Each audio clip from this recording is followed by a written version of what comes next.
Halo Sobat Ila, jumpa lagi dengan saya di Ila Normi Channel. Dalam tatanan langit yang normal, hanya ada satu matahari, satu pusat gravitasi, dan satu sumber cahaya.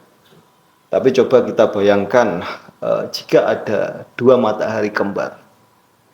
Bukan cahaya yang akan bertambah yang kita dapatkan, melainkan malah panas yang sangat berlebihan yang akan kita dapatkan. Keseimbangan akan terganggu, arah jadi tidak jelas. Lah, itulah sebuah metafora dari kondisi pemerintahan yang mengalami matahari kembar.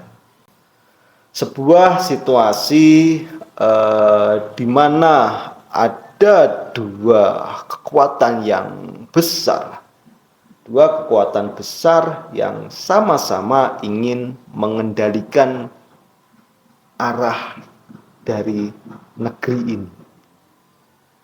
Bayangkan saja ketika sebuah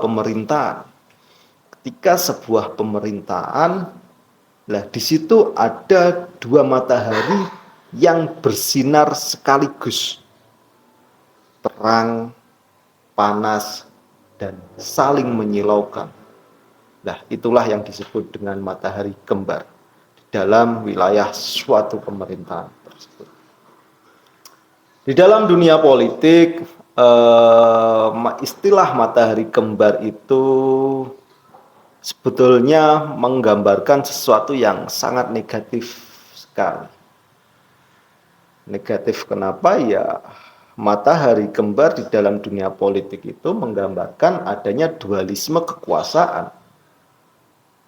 Nah, di dalam dualisme kekuasaan ini bukan hanya sekedar perbedaan pendapat saja, tetapi ini lebih cenderung ke pertarungan sebuah pengaruh antara dua tokoh yang sama-sama mempunyai akses kekuasaan,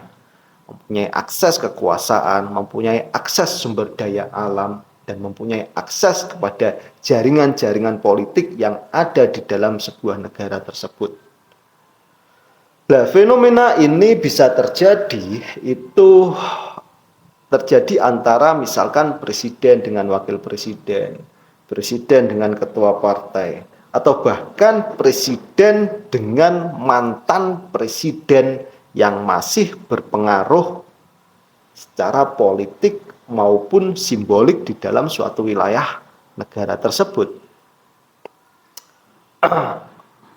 Lah, mereka berdua ini yang saya sebutkan tadi, matahari kembar ini, mereka itu berada di orbit atau di orbit kekuasaan yang sama-sama tidak saling tunduk sebetulnya. Negara dengan adanya matahari kembar atau dengan dua matahari itu tidak bisa berjalan dengan baik, karena negara itu dibutuhkan kepemimpinan yang jelas, peran yang terdefinisi, dan kerjasama yang dimana kerjasama tersebut tidak bisa dipimpin oleh seseorang yang mempunyai kekuatan yang sama. Dua orang yang mempunyai kekuatan yang sama. Karena apa? Ya karena kalau dalam pemerintahan kekuatan itu mendominasi satu dengan yang lainnya, dua kekuatan itu saling mendominasi, maka pelayanan terhadap rakyat itu ya akan terabaikan, yang dimana itu bisa disebabkan dari matahari kembar ini. Nah, dampak-dampak yang disebabkan dari adanya matahari kembar di dalam dunia perpolitikan atau di dalam pemerintahan yang ada itu mempunyai dampak yang sangat negatif sekali, seperti yang saya sebutkan di atas, bahwasanya adanya fenomena matahari kembar di dalam suatu pemerintahan itu adalah fenomena yang sangat negatif sekali. Dampak yang pertama yaitu menjadikan kebijakan suatu pemerintahan tersebut atau dalam suatu negara tersebut menjadi tidak sinkron. Nah, setiap tokoh misalkan membawa agenda politik tersendiri dan kepentingan sendiri atau kepentingan yang berbeda-beda. Nah, ketika dua matahari kembar tersebut memancarkan cahayanya ke arah yang bertentangan, lah pemerintah pun menjadi bingung arah mana yang akan diikuti.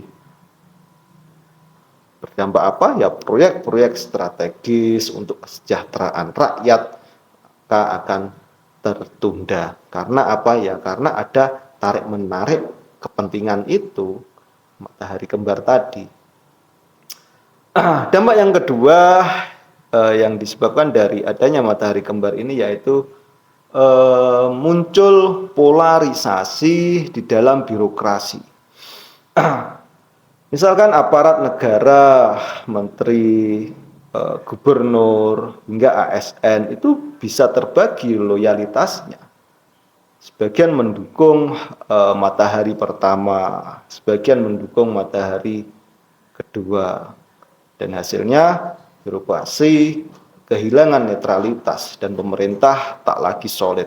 Sehingga di salah satu negara seorang pemimpin yang resmi terpilih mengeluarkan kata-kata, mari kita rapatkan barisan terhadap menteri-menterinya. Nah, di sini terindikasi, di dalam negara tersebut terindikasi adanya matahari kembar. Walaupun banyak pendukung dari pemerintahan tersebut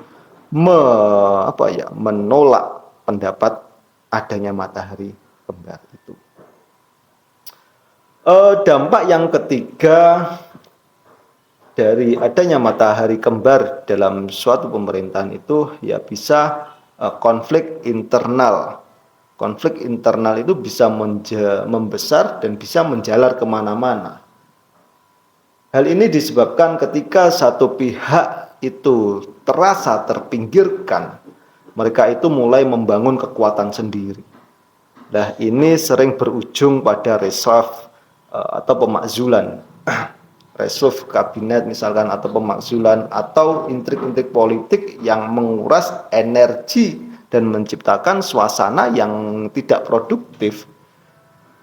Energi yang seharusnya dilakukan pemerintahan yang sah untuk rakyatnya, untuk keadilan rakyatnya, untuk kesejahteraan rakyatnya, malah habis untuk bertarung satu sama lain. Di mana di salah satu negara juga saya mencontohkan, misalkan aparatur negaranya itu sowan ke salah satu mantan presiden. Terus yang satunya juga membentuk opini, kuatkan barisan dan lain sebagainya. Nah, hal-hal yang semacam ini, energi-energi yang seharusnya itu disalurkan untuk kesejahteraan rakyat, maka akan terkuras habis. Terkuras habis hanya untuk bertarung satu sama lain. Dan ini sangat bahaya sekali.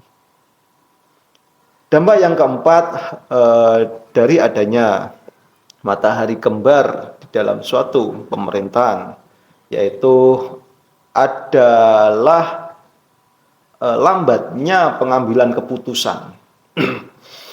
Setiap kebijakan strategis misalkan itu harus melalui negosiasi dua kekuatan tentunya. Karena ya ada matahari kembar tadi, tidak diputuskan oleh pemerintahan yang sah, tetapi harus ada negosiasi dengan matahari yang satunya. Nah, proses yang seharusnya bisa diputuskan dalam seminggu misalkan bisa molor menjadi berbulan-bulan ya karena adu kuasa tadi, tarik menarik, ulur mengulur dan lain sebagainya.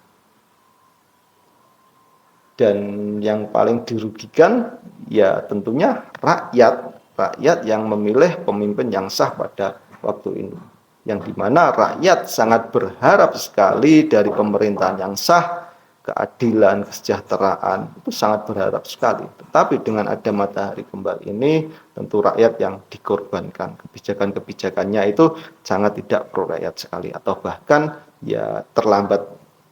Karena apa ya? Karena ada tarik-menarik keputusan di dalam atau adu kuasa tadi.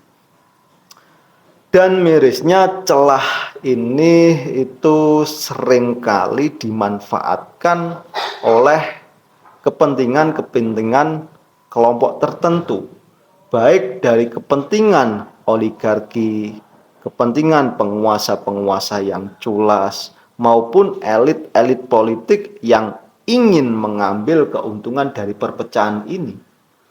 Lah, mereka ini biasanya akan mendekati salah satu matahari tersebut. Untuk apa? Ya untuk melobi, untuk mengatur, atau bahkan untuk mengendalikan arah kebijakan dari balik layar tentunya. Oligarki ini biasanya seperti itu. Lalu kira-kira apa solusinya? Ya kuncinya adalah sebuah kejelasan struktur dan peran yang sangat dalam dari pemerintahan. Presiden harus menjadi pusat komando. Tokoh lain, meskipun tokoh tersebut berpengaruh, tokoh tersebut harus menyadari batas perannya dan mendukung dari belakang saja. Tidak harus tampil di depan publik, tidak harus tampil di berbagai macam media-media yang ada pada saat ini. Lah, sistem politik dan konstitusi juga harus menjamin bahwasannya tidak akan ada figur bayangan yang lebih kuat dari pemimpin yang sah. Dan yang tak kalah penting yaitu rakyat kecil, kita sebagai rakyat kecil harus sangat kritis terhadap terhadap perpolitikan yang ada di negara saat ini. Kita jangan ikut terseret pada pertarungan elit yang tidak berpihak pada kepentingan rakyat kecil. Kita harus berpijak pada kepentingan rakyat kecil. Di dalam politik, dua kekuatan yang tidak saling tunduk bukan menciptakan sebuah keseimbangan, tetapi akan menciptakan sebuah kekacauan. Karena apa? Ya karena negara hanya butuh satu matahari yang bersinar untuk semua, bukan bersaing untuk menang sendiri. Dan saat ini harus kita ketahui bahwasanya Indonesia terindikasi mempunyai matahari kembar.